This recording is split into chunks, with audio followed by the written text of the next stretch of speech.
So what is a shader? A shader's job is to calculate how something reacts to a rendered 3D environment. Its appearance is determined by the parameters of the shader. In Blender, the parameters can be changed manually or with an image for more control. These images are known as maps, which we will cover more in depth in a later episode. For example, this is a brick texture on a cube, and this is a brick texture on a cube where the brick texture acts as a base color for the shader. You can see that the one that acts as a shader now has shading applied to it in the rendered view. Shaders can also allow you to control the appearance in other ways, such as roughness and bump. The other parameters of the shader will also be calculated based on the 3D environment to give a more realistic result. Shaders combined with lighting and a render engine can essentially simulate lighting in real life, thanks to the geniuses who developed this amazing software. So what about BSDF? What does that mean? Well, as brilliantly explained in this video by CG Cookie, BSDF stands for Bidirectional Scattering Distribution Function, and essentially means a mathematical function that controls the distribution,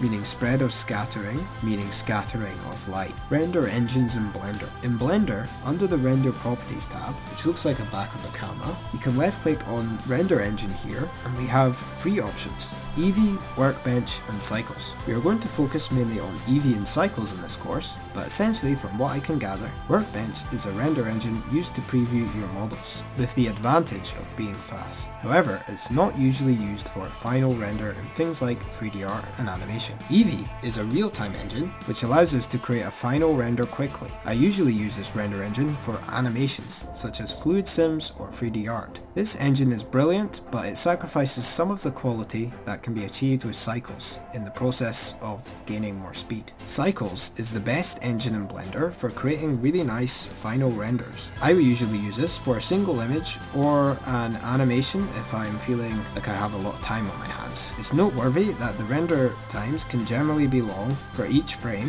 which like Eevee depends on quality factors you set, such as the samples. What exactly are samples then? Well, in Eevee and Cycles, we can increase the samples for a higher quality render. The sample count essentially determines how many calculations the render engine will perform while rendering your image. The more samples, the more calculations, and the more calculations, the better quality the image, as it means it gets more chance to simulate the lighting. However, it's worth noting that too many samples is unnecessary and is simply a waste of your time. Changing the sample in Eevee for a final render, I find that 60 is usually enough for an animation or a single image. However, sometimes I might make a single image a little higher, but don't go overboard if you value your time. For Cycles, samples used to be modified in a similar manner to Eevee, but the amazing developers for Blenders made a cool new sample setting which we can set a minimum and maximum. This is great because sometimes some part of an image might need more calculations or samples to look acceptable, so setting a min and max means the engine won't use more samples than necessary for each part of the image. Think of the min and max as the maximum and minimum calculations you will allow Blender to do to make your image. This here is the minimum and maximum. You can notice we have a viewport minimum maximum and a render minimum maximum. The viewport will essentially determine how things look in the rendered view, whereas the render will determine how it looks like in the final render, which is when we left click this render tab, then left click render image or render animation. Also, if you have the computing power, you can set your samples for both or just the max higher. Just remember, more calculations means more render time. You can cut down on render times by changing from CPU to GPU. You can find this under device under render engine. This is only a feature in Cycles. Unfortunately, my GPU is not compatible with Blender, so I have to use my CPU. However, my CPU seems to be holding its own quite well when I do my renders in Blender. Although one thing you'll need to do is enable GPU in the settings, since even if I change this to GPU compute, it won't work unless I enable it in the preferences. So I'm going to left click edit, then I'm going to left click preferences, then I'm going to come under system, and you can have a look through these different objects depending on your graphics card. You can also have a look on the Blender wiki for more information if you're stuck. I'll leave the link in the description. Once you're done that, you can just left click the three bars and left click save preferences. It's also important to keep in mind that some GPUs are not compatible with Blender. So if you're ever wanting to buy a GPU specifically for Blender, please make sure you research if it's compatible or not. The last thing you want to do is cash out on a nice graphics card, and it doesn't work with Blender. Finally, we have denoise, and I recommend keeping this on for Eevee and cycles. Essentially, what this will do is remove these annoying dots called fireflies and make your image look better without having to increase the samples. This doesn't mean you can make your samples really low and rely solely on the denoiser, however, though. Rather, it's more like a bit of icing for the cake, and icing with too little cake wouldn't be very nice. So I'm going to left click on my timeline here and change it to shader editor. I'm going to left click and drag to pull this up, and I'm going to left click my cube and then press plus new. If you don't have a cube in your scene, in the 3D viewport you press shift and then A, and you can come under mesh and left cube. The first shader we're going to cover is the principal BSDF, which is essentially the ultimate shader in my opinion. I rarely use any other shaders apart from this one. It has the most parameters I need to make the shaders I want. The subsurface radius is one way to control the subsurface color. Each number here represents RGB respectively, so the first number will be red, second number will be green, and last number will be blue. You can see by default it's set to red being the strongest. I'm going to put on an HDRI so I can show the changes I'm making here. So I'm going to left click on this world option here, left click plus new, left click color, then left click environment texture. Then you can left click open and find your HDRI. I'll leave a link in the description to a cool free resource I use to get my HDRIs. Note that I am not sponsored. So right now you can see there's no real noticeable difference, and that's because our subsurface value hasn't been altered. So even if you change the subsurface radius, you won't be able to see it unless you turn up the subsurface value. This is the same for the subsurface color. Essentially what the subsurface slider does is it acts as a multiplier. If I set this to 1, it will multiply the subsurface radius by 1. This subsurface radius here will be exactly how I've typed it in when I left click this and type in the number 1. So after I've done that, you can see it's got a kind of glowish waxy effect, and that's essentially what the subsurface does. So you'll find subsurface on things such as skin with light shining through it and wax, and essentially how subsurface scattering works is the light will hit the object, and some of the light will go into the object where there's a different color underneath, and that color underneath will be shown on the surface as it bounces back out into our eyes. So if I was to change this subsurface radius so only the top value is 1, remember the top value is represented with red, so if I set these two here to 0, once it loads up you can see you've got a completely red subsurface result. You can also notice if I change my base color, the subsurface itself won't be affected, but obviously it will affect the result since the base color has changed. The same would apply if I change this first value to 0. When we have 0 on all of these, it won't show any subsurface, and if I set all these to 1 by left clicking and then quickly dragging and then setting it to 1, we'll get a kind of white subsurface, which is quite interesting. We can also change it to, let's say, blue, so I'll left click and quickly drag, set it to 0, and I'm going to left click subsurface radius and set the bottom value to 1, and now you can see we've got a kind of blue subsurface look. A weird thing it does is it usually starts off as a different color, but once it finishes loading you'll see we've got this kind of blue subsurface. Now I'm going to turn this back to 0, I'm going to make my red 1, and I might turn up these other values a little bit too, like it does by default. I can't remember the exact numbers, but just a little bit tweaking will do nicely. And this is what we would usually be using for things such as skin. We can also alter this subsurface color. This doesn't work in the exact same way as the subsurface radius, but it will allow us to tweak the color further. So I can maybe set this to more red, and now you can see we've got much more intense red. You can notice if I turn my subsurface radius to 0, but I still have a subsurface color, when I turn my subsurface to 1, you will see the subsurface color, but it won't look like really nice like how it does with the other one. I mean, I don't know the exact functionality of it, but it seems almost like it's adding like a color layer on top of the subsurface. So if you want to have a good subsurface, you should really tweak with this subsurface radius a wee bit. Usually leaving it at the default usually does the job just fine, and for most things, and you can just tweak the subsurface color here. As you can see, I've made my base color a kind of peachy color, which is quite skin-like. The reason why this looks a little bit too intense is because usually the subsurface would actually be 1 for kind of skin material, so I'd probably bring this down, and as this loads up you can see this is looking a lot more kind of skin-like, so there's a very subtle subsurface with a little bit of red coming through. So to reset this to its default, I'm just going to left click this number here and set it back to 0, and I'm going to left click my base color, and I'm going to turn down my saturation value. Saturation controls how intense the color is, so if the saturation is 0, it can only be a grayscale value. To wrap up here with subsurface, I recommend experimenting with things yourself to get a better idea how things work.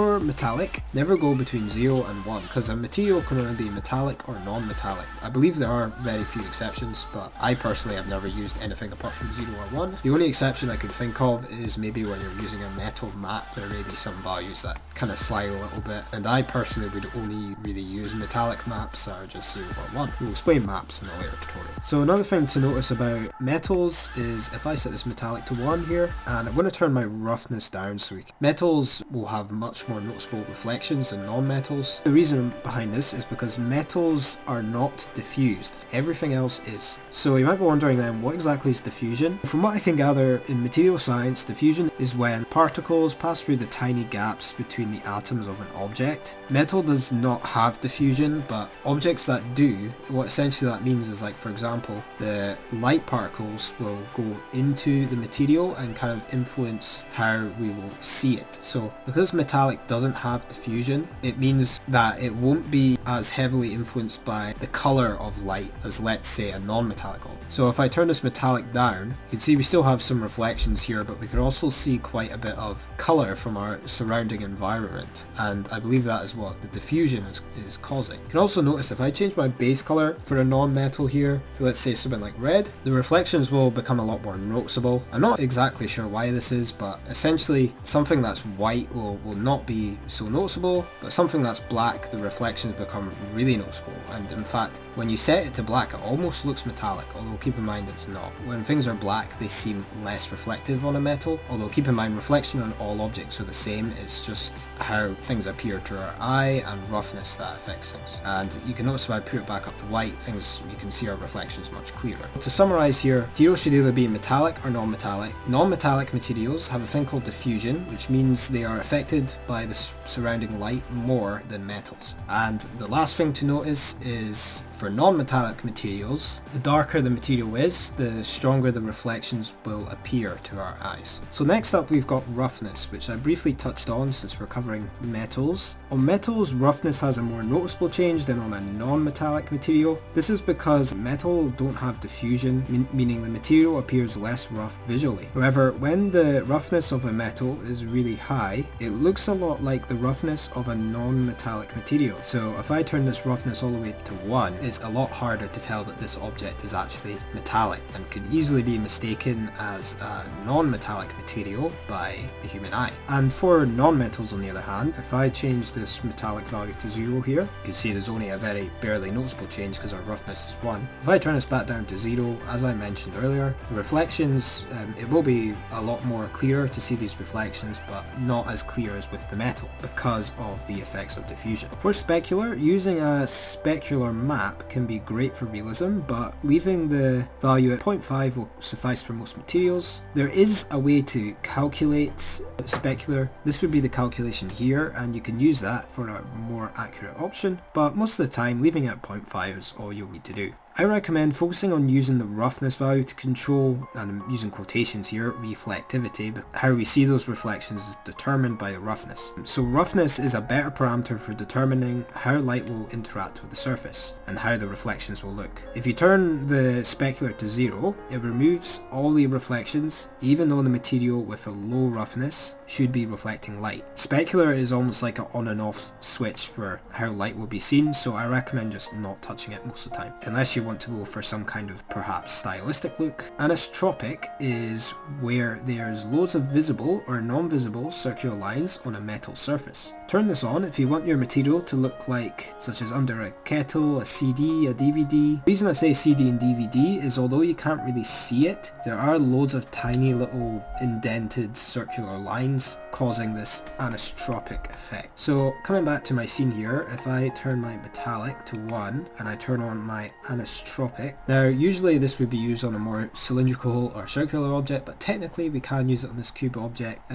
So I can just turn up this roughness value here, and now you can start seeing the anisotropic effect. So if I back down to 0, the anisotropic, you can see that shading effect has gone away, and you can see this shading effect on things such as CDs and stuff like I was mentioning. So I'll turn my anisotropic back to 1. Another thing to keep in mind is this anisotropic anisotropic will only work in cycles. So I'll show you what it looks like in Eevee. So here we are in Eevee and you can see we can't see the effect. So I'll go back to cycles. Anisotropic rotation, we'll change the rotation. 0 represents 0 degrees and 1 represents 360 degrees. So if I was to set this to 1, you would see me in the same position because 360 is the same as 0. And if I was to set it to, let's say, 2.5, that would be 90 degrees. So I'm going to set my rotation to 2.5, or sorry, 0.25 rather, since the max is 1. So you can see that is moving this shading effect around. Again, this will be easier to see on more circular, cylindrical, spherical objects. So I'm going to turn my metallic back to 0, and I'll turn my anisotropic values down to 0 too. Next up, we're going to go over a thing called sheen. Sheen is great for fabrics and surfaces with very small furs/hairs. So our skin would also be an example of that if you're going for a realistic style. To help us see this better, I'm going to make this red, the base color, and I'll turn my roughness up too. So yeah, it's very subtle, but it kind of gives a fabric-y look to the material since it's kind of representing loads of little small hairs. Since using a system such as like a hair particle system would be unnecessary for loads of really tiny hairs, so using this sheen would make a lot more sense. So I'll turn my sheen back down to 0. Clear coat doesn't have any applicable uses with non-metals as far as I'm aware, but it is used on metallic paint with metal in it. These are usually things found on certain types of cars, like there might be a really expensive type of car paint, in which case the first thing you would want to do is I'll turn my roughness down and I'm going to change my metallic to 1, and let's say we'll keep it red. I'm going to keep it like a red car paint. The clear coat essentially acts as a separate shader within the principled shader with a white color and a glass-like material. So clear coat is almost like the same as glass plus principled. And finally, the clear coat roughness will determine the roughness of the clear coat. So if I set this up to be quite high, now my clear coat is a lot rougher, even though my main roughness value is quite low. If I turn off my clear coat, you can see that extra roughness has kind of gone away there. And I'm going to turn my metallic to 0. Next up, we have the IOR, which stands for index of refraction. I'm going to leave a resource in the description below what IOR you should use for your material. IOR is great for adding just that little bit of extra realism to your material. Next up, we have transmission, which controls whether or not something is glass. So if I turn this up to 1, this becomes see-through. You can see we've got this kind of glass cube here. I'm going to change my value back to white, so I'll turn my saturation down. Now you can see we've got a nice clear glass. I can also turn this roughness value down. So yeah, that's essentially how transmission works. Transmission roughness almost seems to simulate a kind of glass density. That was the only way I could think of kind of explaining it. So when I turn this up, you can see like the inside of the glass looks a little bit more dense. So yeah, you can play around with that value to see for yourself. We're going to cover glass in a little bit more detail in episode 7, since there's quite a little bit to talk about in terms of glass. We're going to cover how to get glass working in Eevee in episode 7. So I'll turn my transmission back down to 0. Next up, we have emission, and this will essentially turn our object into a light source. When it's set to black, there will be no emission at all, but if I was to set this value to white, you can see it's starting to glow a little bit, and as I increase our emission strength value, you can see this gets more and more intense. Can't really see the full effects of this because there's no other object in our scene, so I'll press shift and then A, and I'm going to left plane, then I'll press G and Z to bring it down, and I'm going to press S10 just so you can see it. And if I zoom out here, you can see the effect that this cube but now light source is having. So I'll delete that. If you don't want to change the emission color, you can also just change our emission strength to 0, and that'll do the same as turning it off. Alpha will essentially turn off the object's transparency. I know I just deleted it, but I'm going to actually add another plane. I'll press G and Z, bring it down, and I'm going to press S to scale. So you can see we have some shadows here, and if I turn my alpha down to 0, you can see these shadows will disappear with the object itself. Alright, there we go. Next up we have the Diffuse BSDF. So Diffuse BSDF is almost like the principled BSDF, but just the roughness and the base color. It cannot be metallic and will only be able to act as a non-metal. Subsurface scattering. This one works similarly to the parameters on the principled BSDF, but doesn't have a subsurface color. So you can use the radius for this one, and the scale works in the same way as how the subsurface value on the principal BSDF works. I recommend keeping the scale low, ideally below 1, otherwise you might get some crazy results. Remember, this acts like a multiplier, so for every number of the scale you're multiplying this radius of the subsurface. Because of the seemingly fixed subsurface colour, I personally find the principal BSDF easier to use for subsurface scattering because I can have more control. The subsurface scattering node also seems to produce a very slightly brighter colour from my experiments. Emission does the exact same thing as the emission slider on the principal BSDF. The colour represents the emission colour and the strength represents how strong the light will be. So when I increase it, you can see it's stronger light. Glass BSDF. Glass BSDF is, again, it works a lot like the transmission slider in the principal BSDF. The only values you can alter are the roughness and the index of refraction, since index of refraction is quite important for glass materials. Again, if you want to see what the index of refraction for different materials, including different types of glasses, are, you can have a look at the sheet I've made in the description below, which will help you figure out what IOR to use for which respective material. Glossy BSDF. Glossy BSDF is kind of like a metallic material in a shader. You can alter the roughness value. You've got quite a smooth metal where we can see reflections. So think of this as just the metal parameter of the principal BSDF. Some people like to use this in non-metal shaders, but I find just using the principal BSDF is much more straightforward. Holdout essentially removes your object from the scene. The shadows will still be seen, however the object will become transparent. However, as you can see, this isn't working, and this is because our background hasn't been set to transparent. So we can come under render properties and left click transparent, and now you can see this object has now become a transparent part of our scene, but the shadow is still visible. Transparent BSDF. This shader makes the object completely see-through. Transparency can be altered here. Closer to black will decrease the transparency, and white will be no transparency. You can also alter the color of the transparency. Translucent BSDF almost makes like a partial see-through effect. I haven't used this shader much, but if you can think of any examples, I'd love if you let me know in the description below. Number 1. What is the most versatile shader that I like to use? Number 2. For metallic, what values should you use? Number 3. What is diffusion and what doesn't have diffusion? You can put your answers in the comment below. I'm going to be answering the questions in 15 seconds.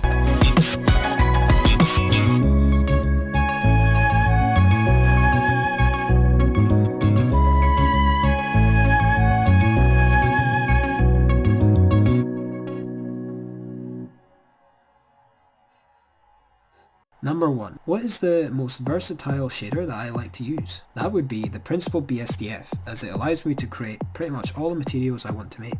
Number 2. On the principal BSDF, what values should I use for metallic? The values for metallic that I always use are either 0 or 1. This is because a material that isn't metallic or non-metallic isn't possible.